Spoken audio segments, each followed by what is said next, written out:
Les avocats et défenseurs judiciaires près le parquet de grande instance de Kolwezi sont montés au créneau ce jeudi 19 août 2021 pour réclamer un traitement avec dignité dont ils veulent être bénéficiaires. Sur leurs écriteaux, on pouvait lire différents messages à l'exemple de « Nous ne voulons pas des magistrats rois ». Fin de citation. Cette situation inhabituelle qui a prévalu au palais de justice du Lualaba a poussé ces hommes en toge noire à se confier à la presse. Nous refusons la torture. Lorsqu'on arrête un avocat, on le fouette, on le donne les coups, on le blesse sous l'œil impuissant du parquet, ça c'est la torture. Si on le fait à un avocat, à combien plus fort on commet des mortels? Nous refusons ça. Un magistrat qui se permet d'intimer l'ordre aux policiers d'arrêter un avocat en toge, c'est un comportement que nous regrettons. Un procureur est venu, il accepte qu'un des postes là derrière, qui commence à auditionner les justiciables en tant qu'OPJ. Les magistrats ne sont pas nos chefs. Là, nous le disons et nous le soulignons.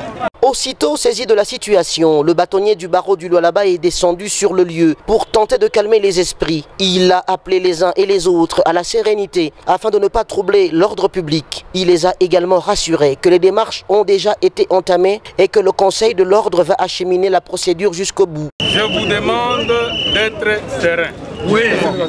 Je reprends les propos que j'ai adressés hier, ceux de nos confrères qui nous accompagnaient ici devant le parquet. Les démarches sont déjà entamées. Laissez le Conseil de l'ordre acheminer la procédure jusqu'au bout. Je suis venu pour que nous discutions avec les autorités judiciaires en ce qui concerne le parquet de grande instance et le parquet près la cour d'appel du Lualaba.